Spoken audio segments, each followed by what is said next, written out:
Please check out our sponsors NordVPN for the best in online security. It's the best VPN on the market, and you can try it risk-free now with a 30-day money-back guarantee by visiting nordvpn.com/heart and hand. That's nordvpn.com/heart and hand, and it's risk-free with a 30-day money-back guarantee.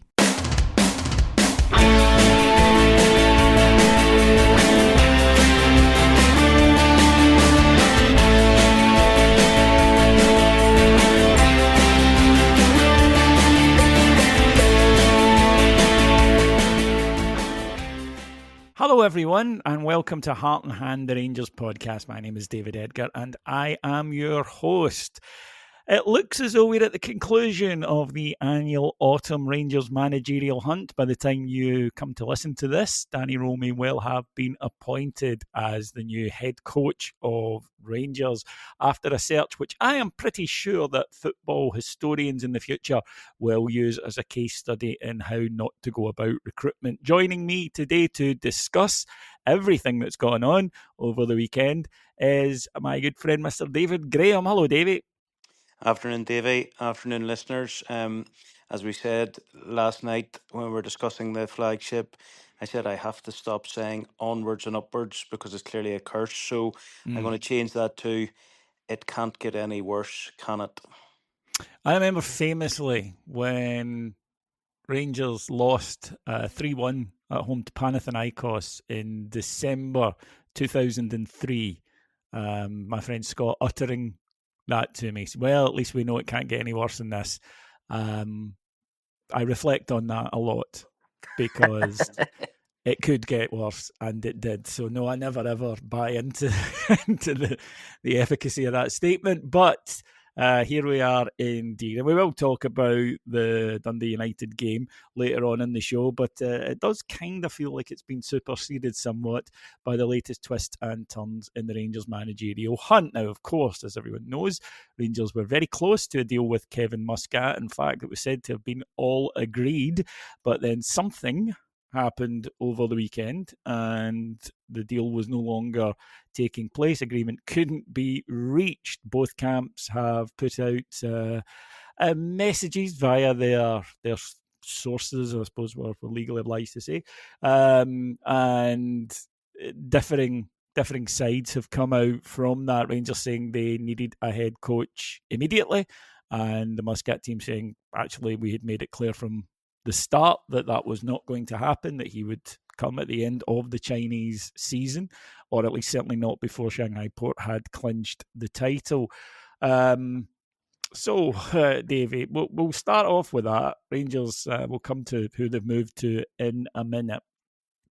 Now, to misquote Oscar Wilde, to get close and not land one manager is unlucky. To get close and not land two is carelessness. And if nothing else comes out of this 2 weeks, then Rangers have what was termed 60 years ago the credibility gap now, because the simple truth is fans do not believe what is coming out of the club.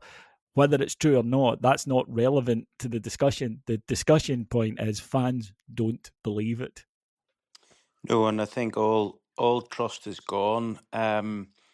And I think that was something that I was always mindful during my tenure, where there. I mean, you could describe, I suppose, part of my role being a spin doctor, and I'm not going to sit here and say that absolutely everything that my equivalent in any, not even in a football club, but anyone involved in communications in any politics or business or whatever, is not going to tell the truth, the whole truth, and nothing but the truth. That is just a fact of political spin. And if we were ultimately to look at politics for a second, if you remember the famous bus in the Brexit campaign, the 350 million per week, etc., everyone, including those who wrote it, knew that it wasn't true, but that didn't stop them saying it. So we're not going to sit here and say, well, we expect the absolute truth from the club. We expect the absolute truth from that would be naive. Yes. Yes, that would be naive. So let's sit back and say that's not what we're expecting. But I think what we're expecting here is clarity. And I think what we're probably expecting more than anything is that the club are on the front foot to tell us first. So if we take a step back in all this and indulge me for a second, listeners, Russell Martin should have been sacked anywhere between coming off the pitch away to Bruges. In fact, you could almost argue coming off the pitch at home to Bruges, but let's not fall out over days.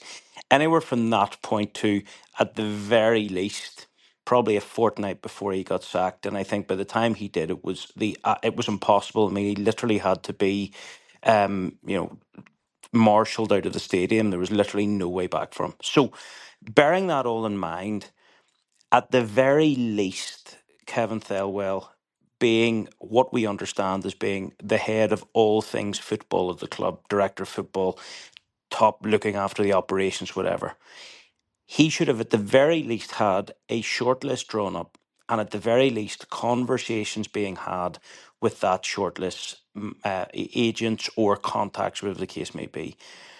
So, from what it seems, it almost firstly seems like a shock to the club when Russell Martin was sacked, like we didn't see it coming.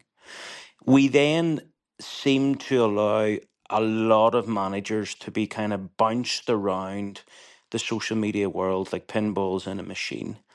And listen, I have to say from my own experience when Stephen Gerrard left, that does happen because everyone gets phone calls who are even half involved in a football club. I remember names like Nemanja Vidic being sent to me via, his agent who I had known who was involved with Gary Neville. I remember Russell Martin being involved. I think myself and others at the time laughed and said, let's never mention that again. Perhaps it would have been good if Kevin Thelwell had used the same approach. But, that sort of thing happens. We then get ourselves to a situation, folks, where Stephen Gerrard becomes the only show in town where it looks like it's a done deal, that, Stevie's flying in, the dot I's and cross T's. We then hear of conversations that are happening among Stephen's own backroom staff, right up to with current members of the Rangers staff. Then all of a sudden, boom, it's over. Okay? Then Danny Rose mentioned, who then allegedly turns us down. Then Kevin Muscat becomes the only show in town. And the only real issue is, well, when's he going to start? And again, all the noise coming out of all camps is, well, we're going to have to hold our breath until Shanghai Port win the league. And then again, boom, it's over. So apologies for that sort of 3-minute history lesson for us all, but that has all got us to a point now where you're trying to put lipstick on a pig, and I don't want to be accused of making Danny Role the equivalent of that, but Danny Role has got an incredibly difficult job now.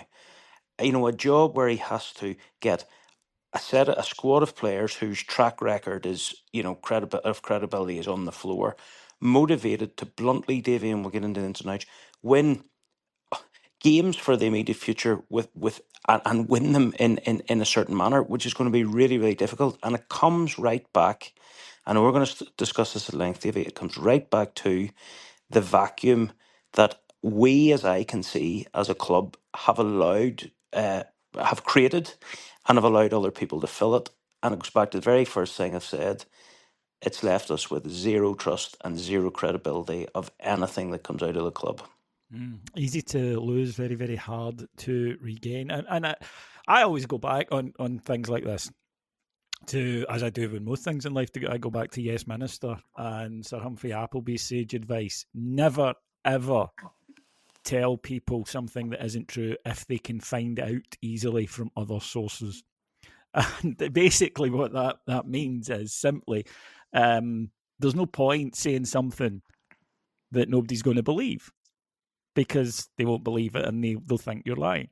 And unfortunately, that is how it looks at the moment. And there will be times of telling the truth that people go, aye, right.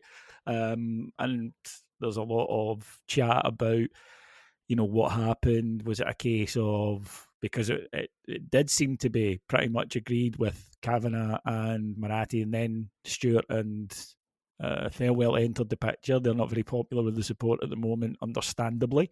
And did they screw it up? And was there some Machiavellian thing here? I'll put forward a theory, and it's just that. So it's just a theory, Dave, and tell me if I'm a million miles away here potentially. This was all pretty much agreed. He was coming in at the end of the end of November, start of December.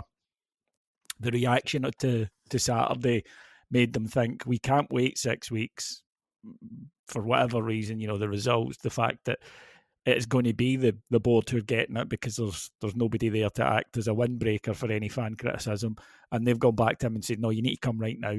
And he's went, "Well, no, I'm not coming right now," and that's how it's fell apart. I could see that being a possibility. Well, I think to back up your theory, of which it is only a theory, they appear, what I say, Patrick Stewart and Thelwell, they seem particularly thin-skinned for individuals of which are in roles which Oh, are I mean, the abuse they got on Saturday was minor compared to what it could, and I think end up will be. I mean, Jesus, we used to abuse you like that, to your face yeah after we won. yeah and Yeah. I liked it most of the time, which may say something about me. No, I think look Well, you gave it back. yeah. Yeah. No, I was a wee bit like the time Neil Lennon offered. I can't remember who it was. A fourth official, a square go, if you recall that on the side Yes. of it. Yeah. Yeah. But on a serious point, these look the credibility for both individuals is now shot. And I don't see any way back for them. And I don't, not that I feel any level of I feel neither pleasure nor pity for them, but I take no pleasure in the current situation, and nor do I pity them. It's part of the small print when you take on a role at any football club, but particularly a club of our magnitude. Yeah, the credibility is an issue. The fact that they're so thin-skinned is an issue, which would back up the fact that the vast majority of their decision making since coming in does seem to be kind of done in a panicked way, which I think has clouded their own judgment. And I'm sure again, when specifically talking about Kevin Thelwell, will discuss his appointment of his son working from home, but that's a story for later in the pod. But I think right on that theory, that has created an issue where, yeah, if that theory was correct, it's been a take it or leave it, which, if I'm honest with you, and this isn't for those who are very pro Kevin Muscat. This isn't me trying to be negative about him. I wanted him to be our manager. Once Stephen had, certainly when he had come into the mix. But I was not of a view, and Davey, I said this to you privately, and I possibly even said it last week on here. Like, I wasn't of a view that we should have been waiting for him either. I think the argument to wait for any manager needs to be a compelling one, and I personally didn't see him waiting to win the league in China being strong enough. But that's only my opinion. Everyone's entitled to it. So I think we again missed an opportunity to actually flex a bit of muscle and say, look, Kevin, take it or leave it. If he says leave it, well then actually we move on. But we've again put ourselves into a situation where we've allowed someone else to control our situation, control our narrative, and then Mhm. that's before we're going back and hoping Danny Roll hasn't blocked our number. Do we get him on LinkedIn because he's not answering our Instagram DM. So that's really the kind of utter embarrassment of the situation, totally of our own making. And again, it goes back to whatever way you follow the flow chart. It's Dumb and Dumber who time and time again are the fall guys here. Yeah. So there is this sense, because the evidence tells us that twice it's gone to these conversations, twice it's fallen down. And as you say, then Rowe, who had appeared to rule himself out last Wednesday, take himself out of the process, he's suddenly back involved, and will now take the job. So that's going to be a question, I would imagine, that comes up at his first press conference. Well, hang on a minute. You said you were taking yourself. What changed for you to come in? I suspect what changed was that they were going for Gerrard and had him on the back burner. Then when they didn't get Gerrard and then didn't offer him and went to speak to somebody else, he went, nah, screw this. But when they would go back to him, Dave, then the power lies with the candidate. And 3 times now this has happened, that they've somehow squandered the control of the situation to the candidate. Yeah, and I think though it raises a wider question where, and look, maybe it's because they are slightly older in a way, but Stephen Gerrard and Kevin Muscat are clearly managers. They want to be managers. You know, they don't want to be head coaches. Okay, and we can discuss the structure of that. Danny Rose is obviously more of a head coach.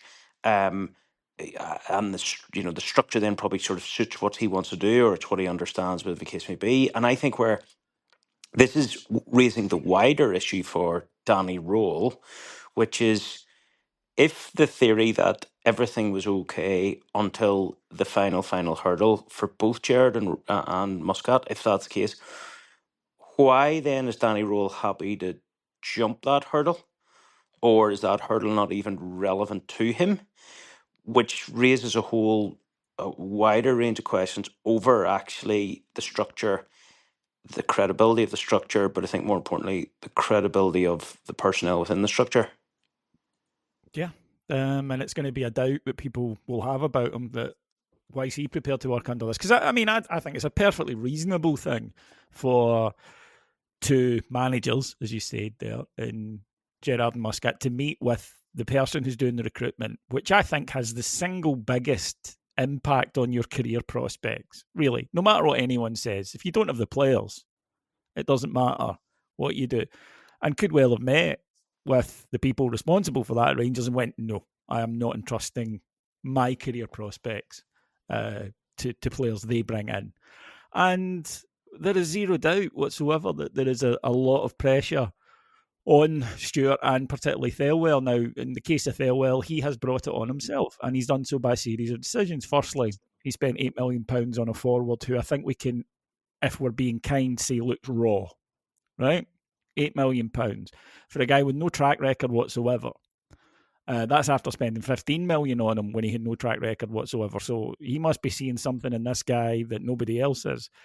Secondly, he then spent £3.5 million on Fernandez. The joke is, of course, going around that he spends more time in the fan zone than in the first team. Hasn't made a squad for 2 months.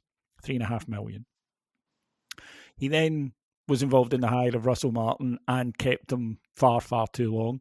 And to top it all off, he hires his son, which is such a spectacularly tone-deaf decision, and one that I think really did focus eyes on him after that, which either suggests a complete and total lack of understanding of his circumstance or just not caring about it, neither of which is a good look. And they better hope, for their own sakes, that this boy knocks it out the park, because if he doesn't, then even ahead of criticism of Danny Role, I think it's going to be aimed at those two first. Yeah, if anything, actually, the one, probably actually the one good thing for Danny Role is that he probably has a certain level or a certain amount of, dare I say, free hits. And what I mean by that is, we're looking at, the next half dozen fixtures where if it goes either wrong, my definition of wrong is losing at Hampden. If it goes badly, is probably dropping points, certainly domestically at home, i.e., starting with Kilmarnock on Sunday. If it goes horrifically wrong, it's basically continuing in the vein of Russell Martin. Regardless of what way it goes in the short term, and I say short term, say like by, let's say, Ferencváros away. Up to then, I think that Patrick Stewart and Thelwell are the lightning rod, and there's such an anger amongst the fan base now that I don't see, as I say, any way back for them. Look, whatever that it won't be Uri Davy calling for their heads. It'll make them move on. But it's just that it seems to me an almost sort of impossible situation for those two individuals. So in a way, it's bought Danny Role some time. But I think what it also does is it brings a focus already now into January, because if we're honest, and I'm conscious we haven't actually mentioned Dundee United yet, which we probably should at some point. But Oh, we'll come to the game, we'll, definitely. we'll, we'll, we'll we're realistically at the stage now where, like, off the top of my head, players who you would start or keep in around the place at the moment, simply basically out of kind of necessity rather than choice, is obviously the keeper, Cornelius, Tav, Raskin, maybe Diamande. We're starting to even by the end, Gasama definitely, maybe Ant-Man. But, beyond that, unless there's anybody else jumping out at anyone, listeners, beyond that, you're sort of thinking, flip, we've a lot of work to do. We are in no stronger position, in my view, than we were not only this time last year, but even this time February, March, when Barry was the manager.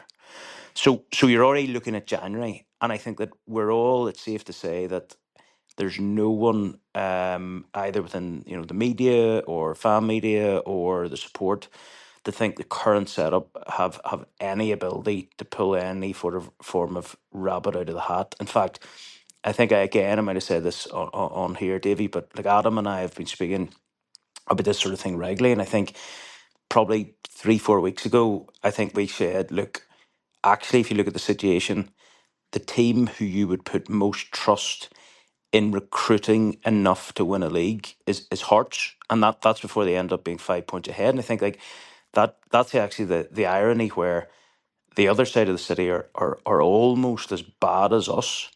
And again, you're looking at a system where, from our recruitment, I just don't see any sort of ability that we can bring in any sort of signings to even get us in a fight for second, never mind first.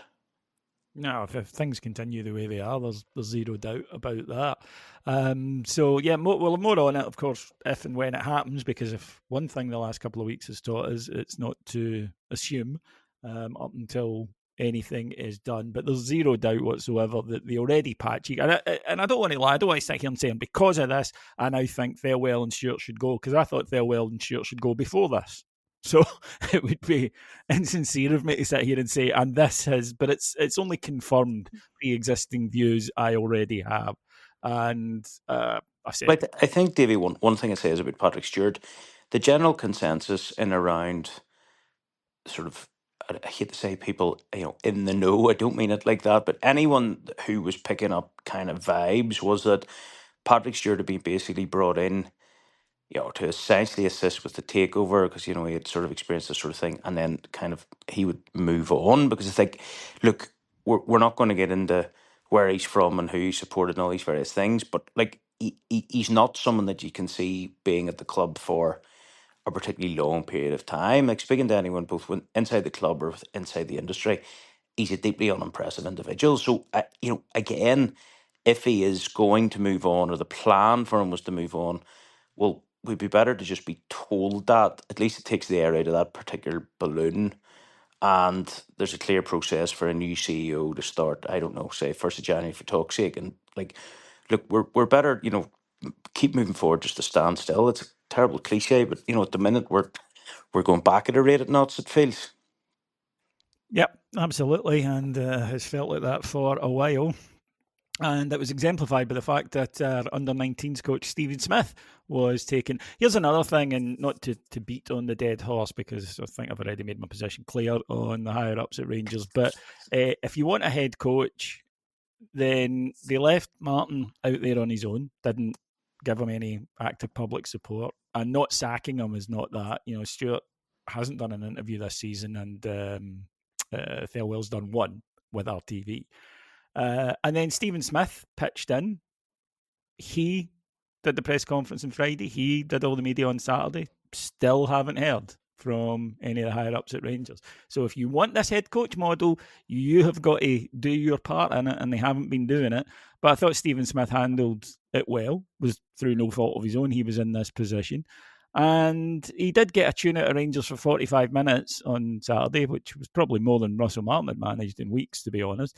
But then the all too familiar failings in the second half, nerves crept in, Rangers got considerably worse. The other team sensed it, went for us, and then the desperate last scramble towards the end rescues a point. Not good enough.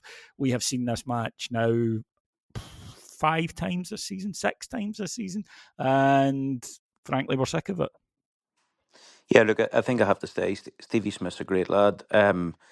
he's stood up and stepped up when it was required. I am glad for him, and his own reputation, that he hasn't had to continue to try to get a tune out of this team until realistically almost December, because I feel um it is a very, very difficult task, and I don't think he deserves to be in that situation.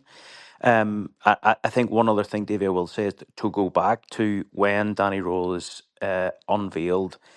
It's going to be a hell of a task for the social media team to sort of try to make this in any way a big reveal. I think at the very least, Thelwell and Stewart need to come out publicly, and it's not through RTV.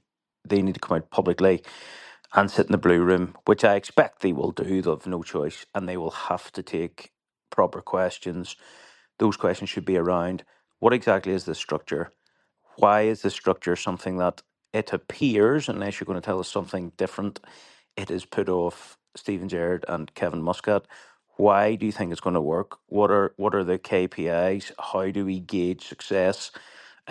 Because at the moment, until there is a clear front foot ownership of what's happening at the club, we're all going to continue to A, lack trust, and B, I think, just get angrier. So there is that. I think, sorry, just to go back to the game at Stevie Smith, he clearly has let the players play football on Saturday.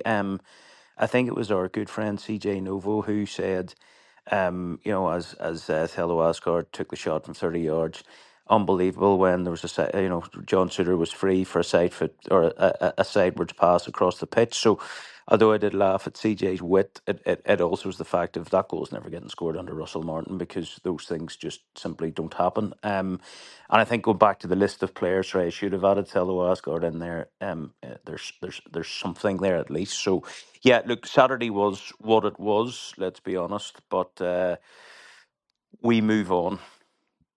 Yeah, we do. Brilliant goal from Asgard. And a good first half performance. As you say, they weren't clearly tied to style. They weren't trying to figure out what they were supposed to be doing, which is something that we've seen far too often from Rangers players this season. They played, they got up the park, and the first half was good. I've watched it back. It was genuinely good. Still need to create clearer cut chances, but dominant. Wee bit unfortunate it was only one. However, here's the thing. Heard a lot about the Ibrox a tough place to play and it has been fair and whatnot. It wasn't on Saturday. Trust me, right? They got behind the team from the start. The team then were up and that fed back into the fans. Half time, everybody was quite happy. Second half, a wee bit of nerves kick in, as happens at every ground in the world, Davey, when your team is a goal up and hasn't put it to bed, right? Every single ground, from junior leagues all the way up, right? That's what happens. It was not mind-bending pressure. It was not a crushing way. It was just a wee bit of nervousness, and that's when you need to take control of the game. United were getting a wee bit better. Not great, but better. And Rangers shat themselves and find themselves 2-1 down 10 minutes later. People can I've had people complain to me and say, "Oh, David, we keep losing these wonder goals. It's just your luck." It's not your luck. Nobody's closing them down. And that's work rate and effort, and they lose their heads collectively, and then it is only that last kind of dash towards the end to get a goal back, and that's one of the biggest things any coach will have to work on. Martin, I think, fried their minds, and the performances were genuinely, they looked as though they did not actually understand what the concept of football was.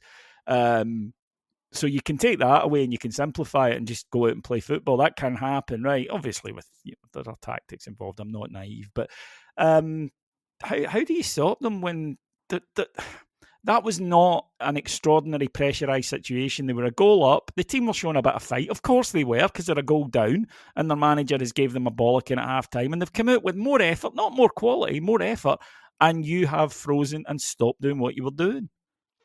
Yeah, and I think, look, I said this, Davey, pretty much months ago when it was all getting a bit angry around Russell Martin, where, I said the fans cannot be blamed. So, we can't just say, oh, but the fans, said a nasty banner. Oh, the fans, they threw something on the pitch. Like, Kirsty glance, even at Scottish football this weekend, that's before you go to the derbies and Tel Aviv and other places. Football fans, by their nature, are passionate, angry, at times feral. That's just par for the course. And I think, if you don't like that, with respect, go to ice hockey or something, and get on with your life. But we have to be really careful as a club to not allow this narrative of Ibrox becoming, this sort of groaning and negativity and It toxicity. really wasn't, No, but honestly. even Davy, I'm still convinced. See, even in some of the worst stuff, like when Bruges were 3-0 up against us after like 20 odd minutes, like I remember even when, like, at half time, in fact, I actually think you commented on this, certainly at least privately with me and the guys, to say, like, half time, actually, even after like we had gone 3-0 down, we scored in the start of the second half, and like we kept going with the The fans team. kept going that night, Yeah, 100%. but 100. I the said, no, fans have I actually. said it privately and publicly. The fans kept going. Yeah, and the fans have kept actually going all through this. So if anyone wants to say about our fans being fickle, our fans being anything negative, aye, some of it's probably true, but it's no different than any other team. And I think you made a really good point, Davey. It doesn't matter whether, listen, I go to watch Linfield most home games, and I've actually no doubt, if I was setting a team up against Linfield, I would say hold out until an hour, and we will slowly but surely be able to chip away, and we'll get a bunch of a ball. See if we can go 1-0 up here. This place will turn and become really difficult.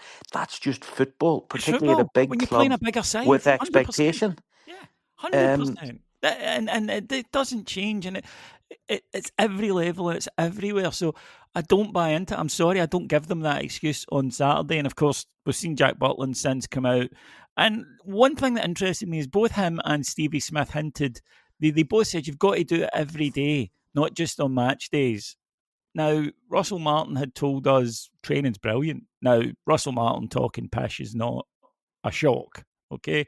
But doesn't sound like it if both of them are saying it. And Butland was politely cutting about his teammates.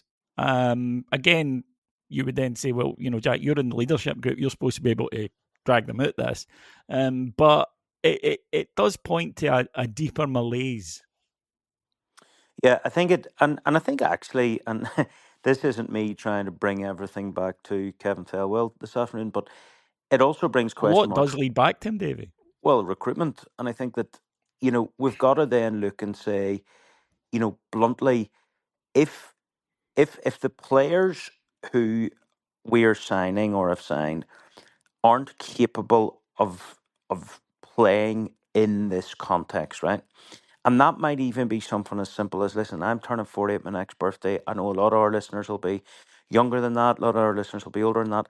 There's clearly a generational change in terms of lads who are between like 20 and 25 compared to lads who are even between 30 and 35. And I don't know whether that's a hangover from COVID, whether like the world's just changed, whatever. But the fact of the matter is now that footballers in general seem to be much different. Thus why it's essential we continue with people like John Brown in and around our recruitment teams, because he'll go to watch a player at Sheffield Wednesday or go and watch a player at Oxford United, Millwall, and he'll see something that he will know whenever these lads are in Glasgow and they're in this goldfish bowl, they'll not have the personality to cope with it. That's why probably someone like Scott Orfield thrived at Rangers, because he had obviously technically a very good footballer and had played in the Premiership, but he had a personality and a positivity that he was able to play through all the challenges. And I think that raises an issue we've got of the type of player, the type of man we have on our squad. And I think that Butland, in his defence, has pulled us out of a hell of a lot of holes this season, which is crazy when you actually see the amount of holes we've been in. But you know, on one hand, I think Butland's entirely right. He has identified an issue in our squad. But I think there's another issue where Adam and yourself, Davey, said it post match on Saturday evening. The real challenge is, well, yeah, thanks, Jack. We all get it. We all understand. Any chance of doing anything about it or making it different, or are you just going to continue to tell us this because that's what we want to hear? So, I think it's time for action, not words. But I think the words have highlighted that there are inherent cultural issues within the training ground at the moment. Yeah, I totally agree with that. Right then, folks, that will do us for here on the flagship. There is, of course, tons more. We get into it much more deeply over on our Patreon site, patreon.com/heart and hand, where you can sign up from just $1.99 per month. It is totally worth it, I assure you. And you'll be able to share the views and get involved with a lot of like-minded bears. We will, of course, be back later in the week. Cammy will be here with Heart and Hand Extra on Friday after Rangers travel to Norway. For what looks like being Danny Rowe's first match in charge. Davey, my friend, thank you very much. Thank you, Davey. Thank you, listeners. It can't get any worse than this. There you are. Onwards and upwards. Thanks to Paul Lee and Mike Myers. We'll be back next week. Until then, folks, have a good one. Take care, everybody. Bye-bye.